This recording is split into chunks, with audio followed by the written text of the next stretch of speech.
स्वागत है दोस्तों हमारी टॉकिंग बुक सीरीज में। हमारी आज की टॉकिंग बुक सीरीज की पुस्तक है नारी संवेदना। मृदुला सिन्हा के उपन्यासों के संदर्भ में इसकी लेखिका हैं डॉक्टर रमा पद्मजा वेदुला।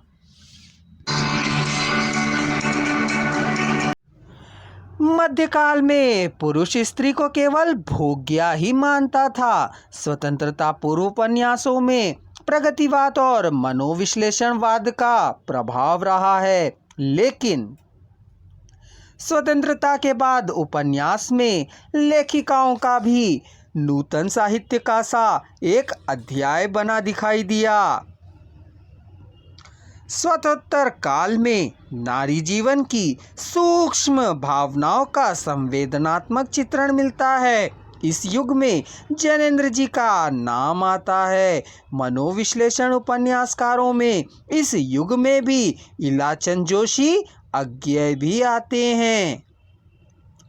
स्वतंत्र काल में मनोविश्लेषणवादी उपन्यासों के साथ आंचलिक उपन्यासों का दौर भी चला। इसमें रेणु का मैलांचल आता है। इस उपन्यास में पिछड़ी जातियों की नारी संवेदना की अभिव्यक्ति मिलती है। इस काल में सामाजिक उपन्यास भी लिखे गए। सामाजिक उपन्यासों में समाज से विभिन्न अंगों के साथ साथ पारिवारिक अंगों को प्रस्तुत करने का उपन्यास भी लिखा गया है। इस परिवार का प्रमुख हिस्सा तो नारी पात्र ही है। सामाजिक उपन्यासों की पृष्ठभूमि में गिरिराज किशोर का दो, भीष्म साहनी का झरोके कड़ियाँ, अमृतलाल नागर का बूंद और समुद्र, यशपाल का झूठा सच आदि उपन्यास आते हैं। समग्रता देखा जाए तो स्वतंत्रोत्तर ऐतिहासिक, सामाजिक, समाजवादी, आंचलिक, मनोवैज्ञानिक आदि सभी प्रकार के उपन्यासों में नारी चित्रण प्रमुख रूप से आए हैं। उपन्यास जीवन की व्यवस्था है, अतः सभी कालों में उपन्यासों में सामाजिक समस्या तथा स्त्री पुरुष की समस्या का चित्रण होना स्वाभाविक है। स्वतंत्रता पूर्व एवं पाश्चात्य के उपन्यासों में परिवर्तनशील स्थितियों की पकड़ के कारण गहरी संवेदनाओं से युक्त है। अगले वीडियो में हम देखेंगे मृदुला सिन्हा जी का व्यक्तित्व और कृतित्व।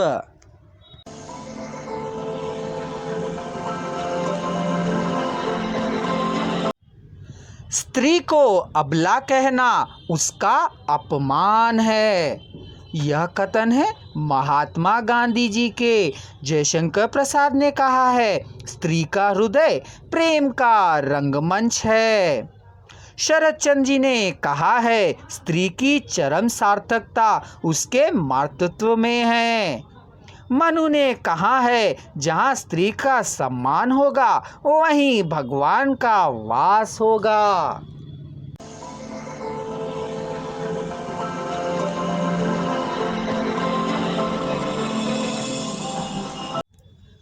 डॉक्टर रमा पद्मजा वेदुला इस पुस्तक की लेखिका हैं।